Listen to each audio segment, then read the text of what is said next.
लूका रचित सुसमाचार 17वां अध्याय। फिर उसने अपने चेलों से कहा, हो नहीं सकता कि ठोकरें न लगें, परंतु हाय उस मनुष्य पर जिसके कारण वे आती हैं। जो इन छोटों में से किसी एक को ठोकर खिलाता है, उसके लिए यह भला होता कि चक्की का पाट उसके गले में लटकाया जाता और वह समुद्र में डाल दिया जाता। सचेत रहो, यदि तेरा भाई अपराध करे तो उससे समझा, और यदि पछताए तो उससे क्षमा कर। यदि दिन भर में वह 7 बार तेरा अपराध करे और 7 बार तेरे पास फिर आकर कहे कि मैं पछताता हूँ, तो उसे क्षमा कर। तब प्रेरितों ने प्रभु से कहा, हमारा विश्वास बढ़ा।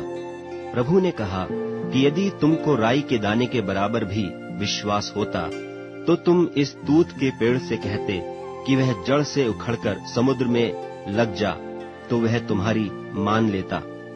पर तुम में से ऐसा कौन है जिसका दास हल जोतता या भेड़ें चराता हो, और जब वह खेत से आए तो उससे कहे, तुरंत आकर भोजन करने बैठ, और यह न कहे कि मेरा खाना तैयार कर, और जब तक मैं खाऊं पीऊं तब तक कमर बांधकर मेरी सेवा कर। इसके बाद तू भी खा पी लेना। क्या वह उस दास का निहोरा मानेगा कि उसने वे ही काम किए जिसकी आज्ञा दी गई थी? इसी रीति से तुम भी जब उन कामों को कर चुको जिसकी आज्ञा तुम्हें दी गई थी, तो कहो, हम निकम्मे दास हैं कि जो हमें करना चाहिए था वही किया है। और ऐसा हुआ कि वह यरूशलेम को जाते हुए सामरिया और गलील के बीच से होकर जा रहा था, और किसी गांव में प्रवेश करते समय उसे 10 कोढ़ी मिले, और उन्होंने दूर खड़े होकर ऊंचे शब्द से कहा, हे यीशु, हे स्वामी, हम पर दया कर। उसने उन्हें देखकर कहा, जाओ और अपने 23 याजकों को दिखाओ, और जाते ही जाते वे शुद्ध हो गए। तब उनमें से एक यह देखकर कि मैं चंगा हो गया हूँ, ऊंचे शब्द से परमेश्वर की बड़ाई करता हुआ लौटा, और यीशु के पांवों पर मुंह के बल गिरकर उसका धन्यवाद करने लगा, और वह सामरी था। इस पर यीशु ने कहा, क्या 10 शुद्ध न हुए? तो फिर वे 9 कहाँ हैं? क्या इस परदेशी को छोड़ कोई और न निकला जो परमेश्वर की बड़ाई करता?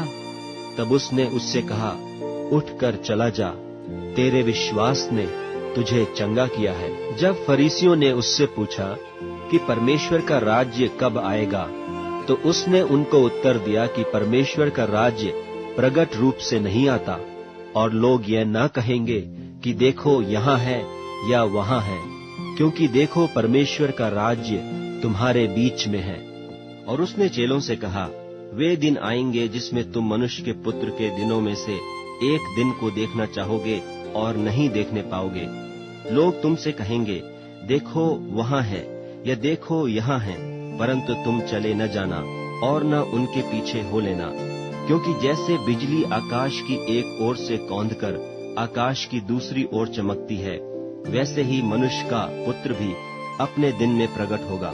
परंतु पहले अवश्य है कि वह बहुत दुख उठाए, और इस युग के लोग उसे तुच्छ ठहराएं। जैसा नूह के दिनों में हुआ था, वैसा ही मनुष्य के पुत्र के दिनों में भी होगा। जिस दिन तक नूह जहाज पर न चढ़ा, उस दिन तक लोग खाते पीते थे और उनमें ब्याह शादी होती थी। तब जल प्रलय ने आकर उन सब को नाश किया। और जैसा लूत के दिनों में हुआ था कि लोग खाते पीते, लेन देन करते, पेड़ लगाते और घर बनाते थे, परंतु जिस दिन लूत सदोम से निकला, उस दिन आग और गंधक आकाश से बरसी और सबको नाश कर दिया। मनुष्य के पुत्र के प्रकट होने के दिन भी ऐसा ही होगा। उस दिन जो कोठे पर हो और उसका सामान घर में हो, वह उसे लेने को न उतरे, और वैसे ही जो खेत में हो वह पीछे न लौटे। लूत की पत्नी को स्मरण रखो। जो कोई अपना प्राण बचाना चाहे वह उसे खोएगा, और जो कोई उसे खोए वह उसे जीवित रखेगा। मैं तुमसे कहता हूँ, उस रात 2 मनुष्य एक खाट पर होंगे, एक ले लिया जाएगा और दूसरा छोड़ दिया जाएगा।